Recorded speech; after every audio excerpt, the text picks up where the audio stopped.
আমাদের প্রধান বক্তা চলে আসছেন। আমরা এখানে শুরু করছি। বৈষম্য হ্রাস, মানবিক মর্যাদা ও সামাজিক ন্যায় বিচার প্রতিষ্ঠায় প্রান্তজন সহায়ক বাজেট নিশ্চিত হোক শীর্ষক সামাজিক সম্মেলনে প্রিন্ট, ইলেকট্রিক, অনলাইন এবং অন্যান্য মিডিয়ার সামাজিক বৃন্দ, সুধীবৃন্দ, প্রত্যাশা 2021-এর সদস্যবৃন্দ এবং উপস্থিত সবাইকে প্রত্যাশা 2021-এর পক্ষ থেকে স্বাগত জানাচ্ছি। প্রত্যাশা 2021 ফোরাম বা ভীষণ প্রযুক্তির পূর্বাণ ফোরাম একটি সার্বজনীন নাগরিক মঞ্চ। এটা কিন্তু কোনো এনজিও বা রাজনৈতিক দল নয়। আমাদের প্রধান স্লোগান ছিল মুক্তিযুদ্ধের যে সুবর্ণ জয়ন্তী বা 75 চুক্তি করেছে তখন যেন বাংলাদেশের একটি লোক দরিদ্র না। এই স্লোগানকে সামনে নিয়ে আমরা 2005 সালে প্রত্যাশা 2021 ফোরাম প্রতিষ্ঠা করি এবং আমাদের এই ফোরামে বর্তমানে প্রায় 2000 সদস্য রয়েছে দেশের বিভিন্ন এলাকায় এবং প্রত্যেকেই চেষ্টা করছেন নারীদের মতো দেশ গঠনে সহায়ক ভূমিকা। আমরা বিশ্বাস করি আমাদের টাকার সমস্যা কোনো সমস্যা নেই। আমাদের যে সমস্যা ছিল সেটা হলো জনগণের মধ্যে একটা প্রত্যাশা, একটা ভরসার জায়গা তৈরি করা। সেই কাজটি আমরা করে যাচ্ছি।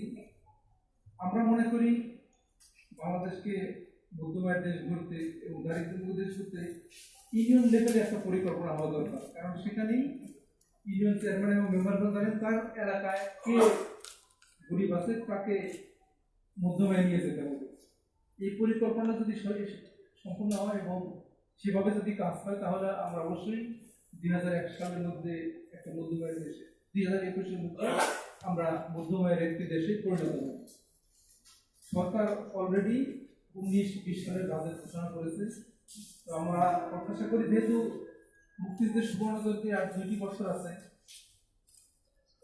এই পর্যায়ে যেন বাজেটটা প্রান্তদর্শী হয়ে যায়। সবাইকে ধন্যবাদ জানিয়ে আমি সংক্ষিপ্ত বক্তব্য শেষ করছি। আমাদের এখানে আমি একটু পরিচয় করে দিচ্ছি। মূল বক্তব্য উপস্থাপন করবেন ব্যারিস্টার আমিরুল ইসলাম, মহান সংসদের প্রণেতা কমিটির অন্যতম সদস্য ও সাবেক মন্ত্রী। উপস্থিত আছেন SM আজাদ হোসেন, প্রত্যাশা 2021-এর সভাপতি, এবং তিনি এই সভার সভাপতিত্ব করছেন। উপস্থিত আছেন আতার রহমান মিটন, কার্যনির্বাহী সদস্য এবং প্রত্যাশা 2021 ছিলেন এবং হাঙ্গার ফ্রি ওয়ার্ল্ডের কান্ট্রি ডিরেক্টর। উপস্থিত আছেন Gazi Anika Islam, youth coordinator, Hunger Free World. উপস্থিত আছেন শামসুন্নাহার আজিজ লিনা, স্বাক্ষরের নির্বাহী পরিচালক। উপস্থিত আছেন অ্যাডভোকেট আলেয়া বেগম লাকি এবং গণ্যমান্য ব্যক্তিত্ব আমাদের আজকের সামাজিক সংগঠন। ধন্যবাদ। সেই পর্যায়ে আমি লিনা আপাকে, শামসুন্নাহার আজিজ লিনা, আজকের সামাজিক সম্মেলনের পটভূমি ব্যাখ্যা করার জন্য অনুরোধ করছি।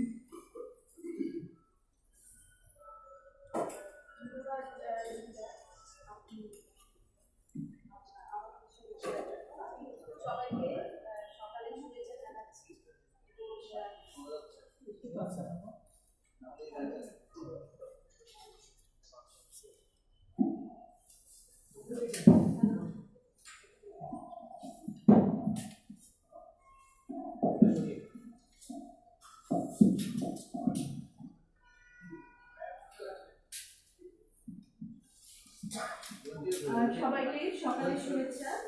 আমাদের আজকে সাংবাদিক সম্মেলন আপনারা জানেন যে আমরা নাগরিক সমাজ থেকে আমরা একত্রিত হয়েছি।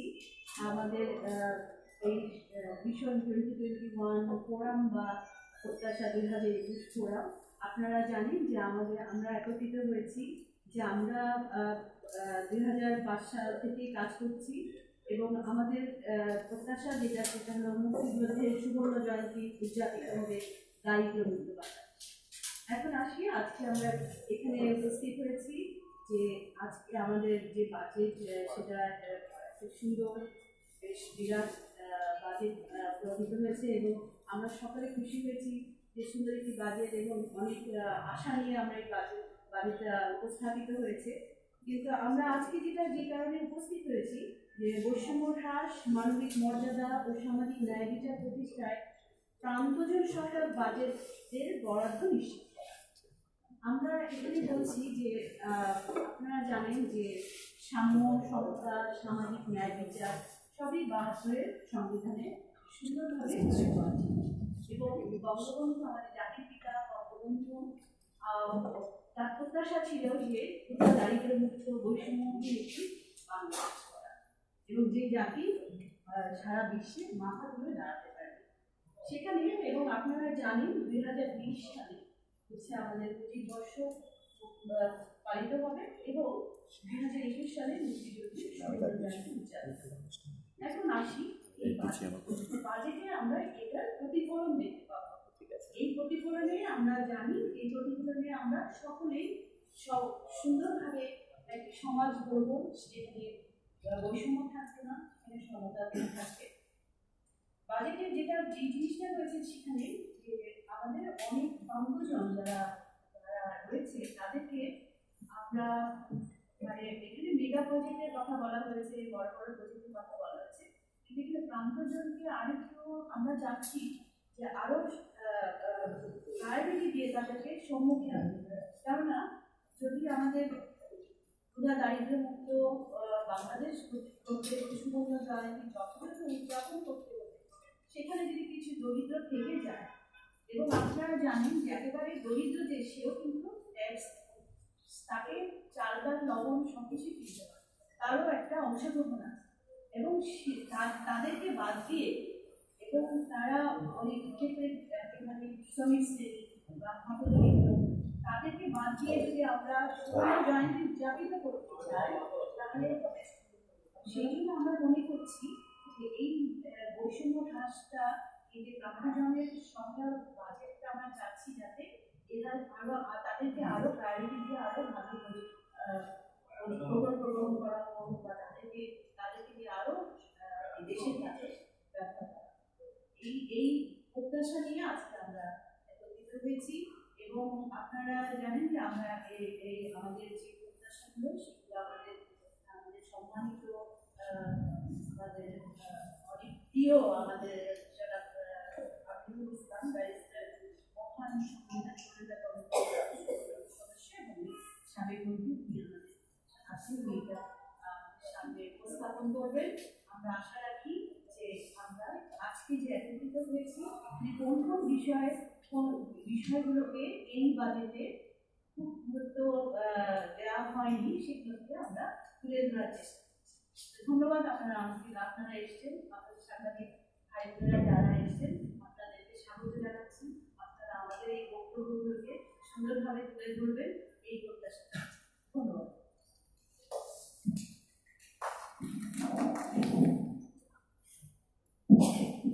সুপ্রিয় সাংবাদিক বন্ধুরা, আপনাদের কাছে এখন প্রত্যাশা ২০২১ ফোরামে মূল বক্তব্য উপস্থাপন করছেন আমাদের আজকে প্রধান অতিথি মহান সংবিধান প্রণয়নকারী কমিটির অন্যতম সদস্য এবং সাবেক খাদ্যমন্ত্রী ব্যারিস্টার এম আমিরুল ইসলাম। মূল বক্তব্য উপস্থাপন করছেন ব্যারিস্টার এম আমিরুল ইসলাম। ধন্যবাদ আমাকে আমন্ত্রণ জানানোর জন্য। প্রত্যাশা এবং ওদের সাথে আমার পরিচয় ওদের সাথে কাজ করার সাথে করেছিল অন্য কারণে তাদের দিয়েছিলাম আমাদের সংবিধানের যে প্রস্তাবনা সেটা দিয়ে এবং তখন থেকেই আমরা একই প্রস্তাবনার সাথী হয়ে গেছি এবং প্রায় ৫ মাসে আমাদের যে সম্মেলন হলো আমি খুবই ইমপ্রেস ছিলাম। সে সম্মেলনের যে কার্য প্রক্রিয়া আপনারা গ্রহণ করেছে সেখানে এই বিষয়টিও আপনারা আলোচনা করেছেন এবং আপনাদের ধন্যবাদ জানাই যে এই একটি ক্লান্তি লগ্নে সেখানে মুক্তিযুদ্ধের জয় উদযাপিত হতে চলেছে। সেখানে হতদরিদ্র মানুষ যারা পিছনে পড়ে আছে তাদেরকে সামনে নিয়ে আসবার যে প্রয়াস, এটা আমাদের খুবই সঠিক এবং সাংগঠনিকভাবে এটা আমাদের প্রতিশ্রুতি, বাংলাদেশের মানুষের কাছে মুক্তিযুদ্ধের প্রতিশ্রুতি এবং সেটা আমাদের সংবিধানেও স্থান পেয়েছে। আমি সেদিন আমার লিখিত বক্তব্যটা আপনার সামনে দিচ্ছি। বিষয়টি বৈষম্য, হ্রাস, মানবিক মর্যাদা, সামাজিক ন্যায় বিচার নিশ্চিতের বাস্তজন সহায়ক গণমুক্তি বাজেট করা হয়েছে। এই দুটি শব্দ ব্যবহার করেছেন মানবিক মর্যাদা, বৈষম্য দূরীকরণের যে ন্যায় বিচার, এটা আমাদের যে মূল সাংবিধানিক দলিল প্রক্লেমেশন অফ ইন্ডিপেন্ডেন্স, স্বাধীনতার ঘোষণাপত্রে আমার সৌভাগ্য হয়েছিল এটা লিখবার, এবং সেখানে আমি এই কথাগুলো সেখানে উল্লেখ করেছিলাম। তিনটি ইম্পর্টেন্ট কথা যেটা আমাদের মুক্তিযুদ্ধের যে নির্যাস, মুক্তিযুদ্ধের যে আদর্শ, উদ্দেশ্য এবং লক্ষ্য, সেটা প্রতিফলিত হয়েছিল তিনটি মৌলিক কথাতে। সেটা হচ্ছে যে সাম্য, আমাদের প্রথম কথাটি সাম্য, এবং তারপরে বলেছিল যে হিউম্যান ডিগনিটি, মানবিক মর্যাদা, সোশ্যাল জাস্টিস, সামাজিক ন্যায় বিচার। আর আমরা দুটি কথা আরো বলেছি যে আমরা একটা ন্যায়ানুগ ও নিয়মানুগ সরকার গঠনের জন্য এই ঘোষণাপত্র দিচ্ছি। সেখানে আমরা বাংলাদেশের জনগণের পক্ষে সাম্য, মানবিক মর্যাদা, সামাজিক ন্যায় বিচার বোধের দ্বারা অনুপ্রাণিত হয়ে বাংলাদেশের মহান সংবিধানের প্রতি পূর্ণ আনুগত্য প্রকাশ ও মহান মুক্তিযুদ্ধের চেতনায় স্বাধীন সত্তায় সমৃদ্ধি লাভ ও মানব জাতির প্রগতিশীল আশা আকাঙ্ক্ষার সাথে সংগতি রক্ষা করে সংবিধানের 15 অনুচ্ছেদ অনুযায়ী সকল নাগরিকের মৌলিক প্রয়োজনের ব্যবস্থা নিশ্চিত করার জন্য সরকারের প্রতি আহ্বান জানাই। আমাদের সংবিধানের যে মৌলিক বিষয় এবং আমাদের স্বাধীনতার ঘোষণাপত্রের মৌলিক বিষয়, সেটি আমাদের প্রথম প্যারাগ্রাফে আমরা উল্লেখ করেছি। মুক্তিযুদ্ধের সুবর্ণ জয়ন্তী উদযাপিত হোক দারিদ্র্যমুক্ত বাংলাদেশে, এটাই আমাদের প্রত্যাশা। 2021 সালের মধ্যে ক্ষুধা ও দারিদ্র্য নির্মূলে আজকের এই সাংবাদিক সম্মেলন থেকে আমরা দাবি করছি। প্রথম 1 নম্বর, জনগণের অনগ্রসর অংশ তথা দরিদ্র ও অতি দরিদ্র জনগোষ্ঠীর জীবন মান উন্নয়নকে জাতীয় অগ্রাধিকার হিসেবে বিবেচনা করা হবে। 2, জাতীয় অগ্রাধিকারের আলোকে দেশের সকল সরকারি, বেসরকারি, উন্নয়নশীল সংস্থা, প্রতিষ্ঠান ও ব্যক্তির সমন্বয়ে সর্বস্তর দারিদ্র্য নির্মূল বিশেষ কর্মসূচি হ্রাস প্রোগ্রাম হিসেবে গ্রহণ করা হোক। 3, ইউনিয়ন ভিত্তিক দারিদ্র্য নির্মূল পরিকল্পনা ও উদ্যোগ গ্রহণ করা হোক। 4, দেশের সকল ইউনিয়ন পরিষদ, পৌরসভা ও সিটি কর্পোরেশনের নিজ নিজ এলাকায় হতদরিদ্র ব্যক্তিদের সঠিক তালিকা প্রণয়ন করে তার সংশ্লিষ্ট এলাকা ভিত্তিক ওয়েবসাইটে প্রকাশ করা হোক।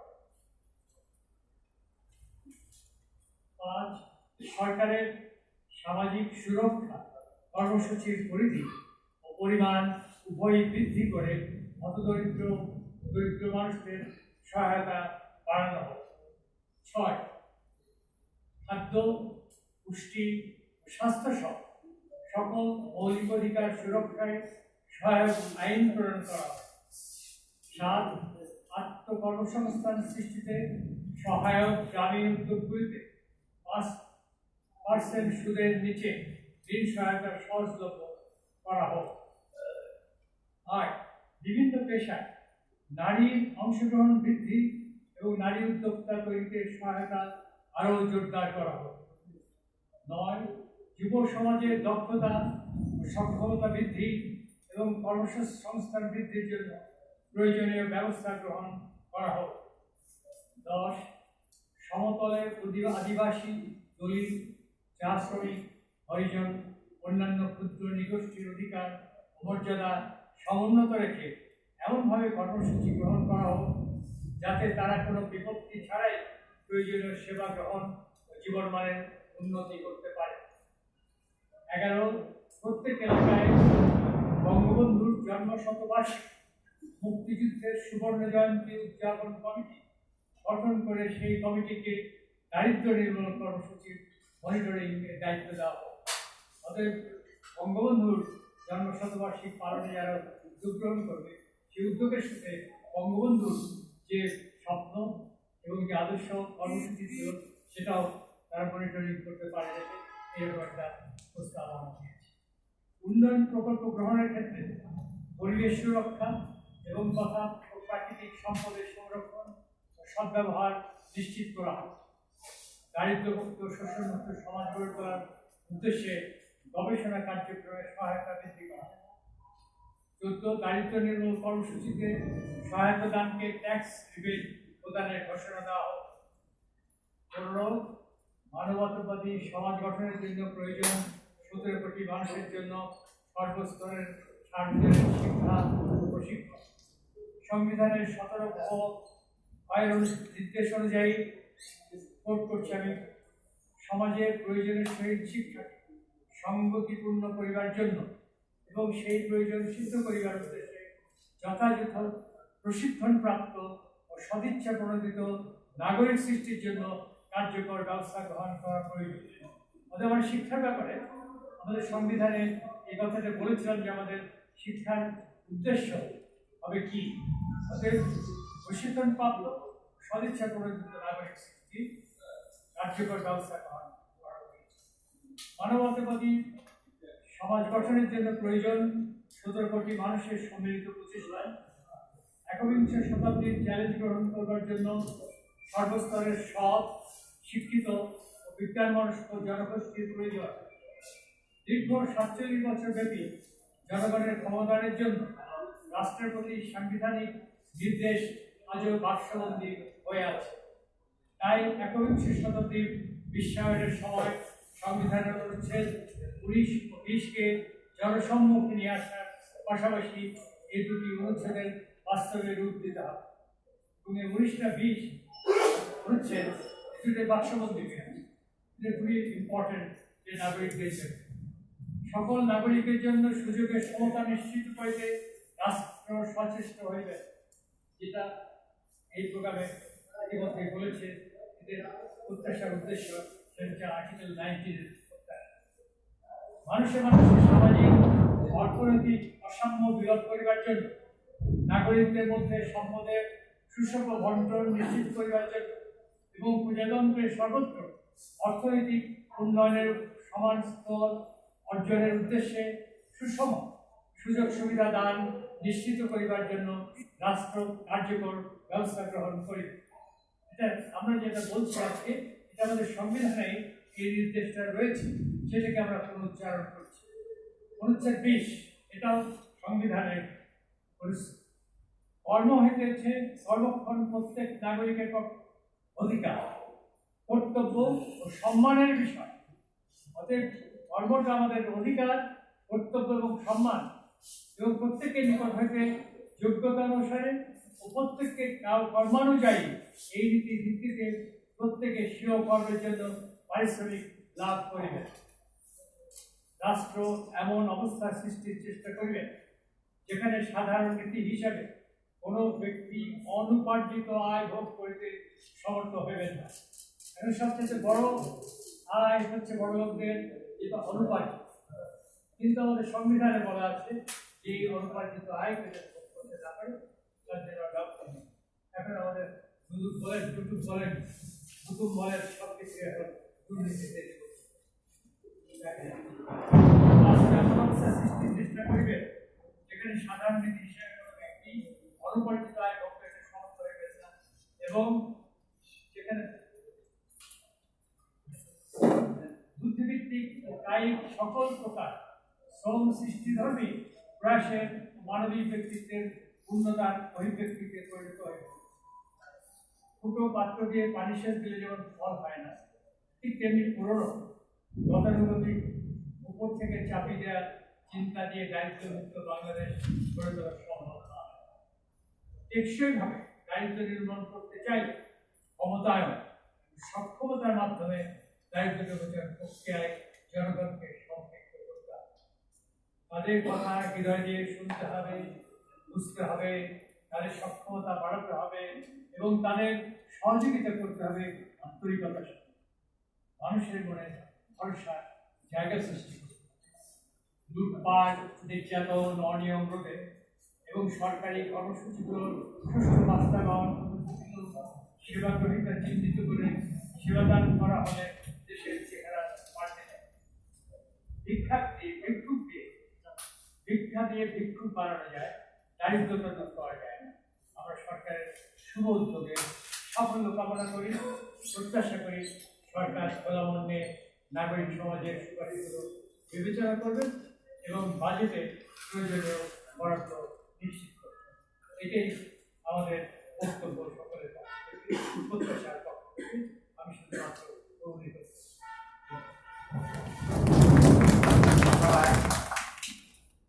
মহান সংবিধান সরকার অন্যতম সদস্য প্রফেসর এম আমিরুল ইসলাম, আপনি প্রত্যাশা 2021 ক্রমের নাগরিক সংলাপে গৃহীত যে সুপারিশ করা দারিদ্র নির্মূলের জন্য সেটি আজ জাতির সামনে উপস্থাপন করলেন। সুপ্রিয় সাংবাদিক বন্ধুগণ, মূল বক্তব্য উপস্থাপিত হলো। আপনারা ইতিমধ্যে জেনেছেন যে সংবিধানের আলোকে, সংবিধানে বলা আছে একটি দারিদ্র এবং শোষণ মুক্ত বাংলাদেশ গড়ে তোলার স্বপ্ন জাতির জনক দেখেছিলেন। জাতির জনকের সুযোগ্য কন্যা মাননীয় প্রধানমন্ত্রী জননেত্রী শেখ হাসিনা আজ ক্ষমতায়, এবং তিনিও চেষ্টা করে যাচ্ছেন, আপ্রাণ চেষ্টা করে যাচ্ছেন দেশকে দারিদ্র মুক্ত করার জন্য। তিনি যখন ক্ষমতা গ্রহণ করেছিলেন তখন এদেশে দারিদ্রের 40% দারিদ্র জনগোষ্ঠী ছিল, এখন এটা কমে এখন 22% এসেছে। কিন্তু তিনি বিভিন্ন জায়গায় বিভিন্ন সভায় বলেছেন যে স্বাধীনতার সুবর্ণ জয়গাথা 2021-এর মধ্যে তিনি দারিদ্র মুক্ত বাংলাদেশ দেখতে চান। তিনি এটাও বলেছেন যে বাংলাদেশের স্থপতি জাতির জনক বঙ্গবন্ধু শেখ মুজিবুর রহমানের জন্মশতবার্ষিকী, যেটা 2020 সালের 17ই মার্চ অনুষ্ঠিত হবে, সেই সময়টায় তিনি বাংলাদেশকে দারিদ্র মুক্ত দেখতে চান। এটা যদি করতে হয় তাহলে এখনই অত্যন্ত সুবিবেচনার মাধ্যমে এবং নিবিড় পরিচর্যার মাধ্যমে কর্ম পরিকল্পনা গ্রহণ করা জরুরি। তা না হলে এই সময়ের মধ্যে বাংলাদেশ থেকে দারিদ্র বিমোচন করা সম্ভব নয়। কারণ 22% দরিদ্র জনগোষ্ঠীকে 2 বছরের মধ্যে কমিয়ে আনা, সেটা কিন্তু একটি ইন্টেন্সিভ কেয়ার ছাড়া কোনো অবস্থাতেই সম্ভব হবে না বলে আমরা মনে করছি। প্রিয় সাংবাদিক বন্ধুগণ, দারিদ্র বিমোচনকে অগ্রাধিকার দিয়ে জাতীয় বাজেট প্রণয়ন করা হবে, এটাই আমরা প্রত্যাশা করি। যে বাজেট ঘোষিত হয়েছে, এই বাজেট 30শে জুন পাস হবে মহান জাতীয় সংসদে। আমরা প্রত্যাশা করব এই দারিদ্র বিমোচনকে সর্বাধিকার ভিত্তিতে, এটাকে অগ্রাধিকার ভিত্তিতে দিয়েই তারপরে এই বাজেট যাতে প্রণয়ন হয় এবং পাস হয়। দরিদ্র বিমোচনের অন্যতম নিয়ম হচ্ছে প্রবৃদ্ধি অর্জন। আপনারা জানেন বাংলাদেশ একটা ফ্যান্টাস্টিক প্রবৃদ্ধি অর্জন করছে গত কয়েক বছর ধরে, যেটা এডিবিও গতকাল মাননীয় প্রধানমন্ত্রীকে এই স্বীকৃতি দিয়েছে। আমরা দেখেছি বিভিন্ন গণমাধ্যমে এই ছবিটি এসেছে। আর এই প্রবৃদ্ধি অর্জনের সুফল নিম্ন আয়ের মানুষদের কাছেই পৌঁছে দিতে হবে, তার এই দারিদ্র বিমোচন সম্ভব হবে এবং তাদের জীবন মান উন্নত করতে হবে। প্রবৃদ্ধি অর্জন শুধু দারিদ্র বিমোচনের জন্য যথেষ্ট নয়, সেই প্রবৃদ্ধি হতে হবে অন্তর্ভুক্তিমূলক, কারণ এটাকে টেকসই পর্যায়ে নিয়ে যেতে হবে। এটা করতে হলে কর্মসংস্থান সৃষ্টি করতে হবে এবং এই কর্মসংস্থান সৃষ্টি করতে গেলে যে ধরনের প্রশিক্ষণ প্রয়োজন জনগোষ্ঠীর জন্য, সেটা দিতে হবে সরকার। আর একটি কথা আমাদের প্রধান অতিথির বক্তব্য উঠিয়েছে যে দুর্নীতিতে বাংলাদেশ এখন কিন্তু বেশ সমালোচনা হচ্ছে। তো দুর্নীতি কমানো গেলে এই প্রবৃদ্ধি কিন্তু 10% ক্রস করা কোনো ঘটনাই না। দুর্নীতি কমানো গেলে প্রবৃদ্ধি অর্জন 2 ডিজিটে চলে যাবে, এটা আমরা মনে করছি। দরিদ্র কমানোর পাশাপাশি সামাজিক বৈষম্য কমিয়ে আনার বিষয়ে আমরা বলতে চাচ্ছি। আর সামাজিক বৈষম্য যদি না কমে তাহলে টেকসই উন্নয়ন কখনোই সম্ভব নয়। সুপ্রিয় সাংবাদিক বন্ধুগণ, আমরা আজকে এই সংবাদ সম্মেলনের একদম শেষ প্রান্তে এসে গেছি। শেষ কথাটি হলো, সরকারের পাশাপাশি আমাদের দেশে অনেক শিল্পপতি আছে, অনেক বিত্তবান ব্যক্তি আছে। তারা যদি এগিয়ে আসে তাহলে কিন্তু দরিদ্র বিমোচন করা একদম অসম্ভব নয়, 2 বছরেই সম্ভব। সেটা কিভাবে? তাদের নিজ নিজ উপজেলায় দরিদ্রদের যে তালিকা আছে সেইটা অনুযায়ী তাদেরকে যদি কর্মসংস্থানের মধ্যে তারা আনতে চান এবং তাদের নিজ উপজেলার করার পরে যদি পাশের উপজেলায় এরকম যারা আছে, এরকম প্রত্যেকটা শিল্পপতি বিত্তবান ব্যক্তি যদি নিজ নিজ এলাকায় তাদের দারিদ্রদের তালিকা অনুযায়ী তাদেরকে কর্মসংস্থানের ভিতর নিয়ে আসেন, তাহলে আগামী 2 বছরের মধ্যে কিন্তু বাংলাদেশ দরিদ্রমুক্ত হবে। এবং আমরা যে স্বপ্ন দেখছি, জাতির জনক যে স্বপ্ন দেখেছিলেন একটি দারিদ্রমুক্ত, শোষণ বঞ্চনাহীন সমাজে, দেশে, সেটি সম্ভব হবে। আপনারা সবাই এখানে কষ্ট করে যারা এসেছেন, এখন আমাদেরকে সময় দিলেন, আপনাদেরকে আমরা প্রত্যাশা 2021 ফোরামের পক্ষ থেকে আন্তরিক অভিনন্দন এবং কৃতজ্ঞতা জানিয়ে আজকে সংবাদ সম্মেলন এখানে শেষ করছি। তবে আপনাদের যদি কোনো প্রশ্ন থাকে সেটা আপনাদের প্রশ্ন বলতে পারেন, আমরা সেটার উত্তর দেওয়ার চেষ্টা করব। কারণ যদি কোনো প্রশ্ন থাকে আপনারা সেই প্রশ্ন করতে পারেন। আপনার নাম এবং পরিচয় দিয়ে আপনি কোন মিডিয়া থেকে এসেছেন? আমার নাম মোহাম্মদ আক্তার হোসেন, আমি সম্পাদক সাপ্তাহিক যুবকর্মী। আমার প্রশ্ন হল, সংবিধানে আমাদের নাগরিকদের অনেক ভালো অধিকারগুলো আছে, কিন্তু রাষ্ট্রীয়ভাবে সেটি কার্যকর উদ্যোগ গ্রহণ না করার কারণে সেগুলো প্রতিকূল সমাজে বা রাষ্ট্রে দেখতে পাচ্ছি না। তো আগামী যে প্রত্যাশা আমাদের, যে অন্তত 2021-এর মধ্যে দারিদ্র্যমুক্ত বাংলাদেশ প্রতিষ্ঠিত হবে, যদি এরপরেও যদি বঙ্গবন্ধুর জন্মশতবার্ষিকীও পেল 2021-এ যাবে, তারপরে যদি এরকম অবস্থা বিরাজ করতে থাকে, তাহলে কি আমাদের সমাজে ব্যাপক একটা অস্থিরতা সৃষ্টি হবে না? সেটা কি আমাদের দেশের জন্য মঙ্গল হবে? কারণ দেশের মানুষ কিন্তু খুবই অস্থিরতার মধ্যে আছে, খুবই কষ্টে আছে, খুবই চাপা করছে। এই অবস্থার মধ্যে থেকে শুধু যে দরিদ্র জনগোষ্ঠী নয়, দেশের মধ্যবিত্ত মানুষ খুব কষ্টের মধ্যে পড়ছে। এবং এবার যে বাজেট প্রকাশিত মানে আশঙ্কা করছে, এতেও মানুষ আতঙ্কিত এবং মনে করতেছে যে এটা একটা সরকারিভাবে গজব সৃষ্টি করা হয়েছে। তো এই ব্যাপারে আমি কিছুটা আপনাদের কাছ থেকে আশাবাণী করতে চাচ্ছি। ধন্যবাদ।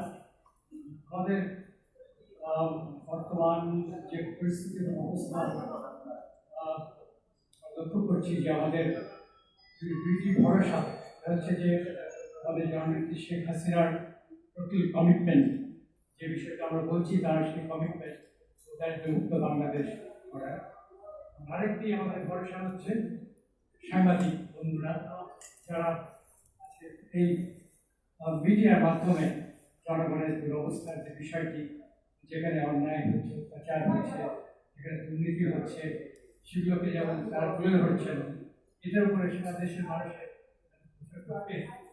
সেই জন্য উত্তরবার্তা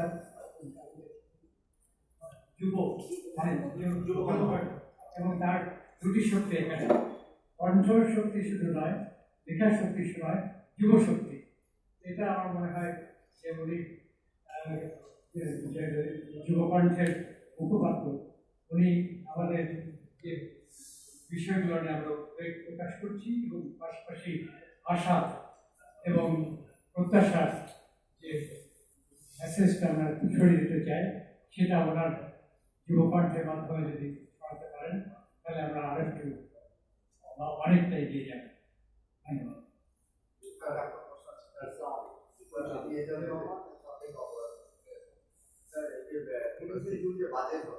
বাজেটের আগেই স্যার দ্রব্যমূল্য বৃদ্ধি হয়েছে, এইটা কি ওইটা বাজেটের পরে গিয়ে কি এটা কোনো কমবে? এটা তো যেহেতু অপরাধের মুখপাত্র, অপরাধ সম্পর্কে সকলকে এখানে সজাগ করে দিচ্ছেন, আমার মনে হয় যে আপনারও একটা বড় ভূমিকা রয়েছে যে এই বাজেটের পূর্বে জিনিসপত্র বাড়ানো হচ্ছে, এটা যদি সংবাদপত্রে ছাপান, তাহলে বললে ওই যে একটা কথা আছে না, যে একটা লোক বলছি তুমি যেতে পারো এমন একটা জায়গায় যেখানে পুলিশ আছে কিন্তু সংবাদপত্র নেই, আর একটা জায়গায় পুলিশ নাই কিন্তু সংবাদপত্র আছে। তো আমি সেখানে সংবাদপত্র লিখতে আছে ওখানে যাবো, কিন্তু পুলিশ যেখানে সেখানে যাবো না। সেই জন্য অপরাধের সাথে পুলিশের যেমন সম্পর্ক আছে এবং অপরাধ নির্মূল করার ক্ষেত্রে এবং অপরাধের সঠিক বিচার করার ক্ষেত্রেও আমার মনে হয় সংবাদপত্রের ভূমিকা লিখেছে যে বঙ্গবন্ধুর দায়িত্বমুক্ত বাংলাদেশ, প্রধানমন্ত্রী যিনি দায়িত্বমুক্ত বাংলাদেশ করার সেখানে আমরা যারা নিম্ন মধ্যবিত্ত বা মধ্যবিত্ত তাদের এই বাজেটের যে আগে আমাদের অনেক কঠিনভাবে ফেস করতে হবে এই বিষয়ে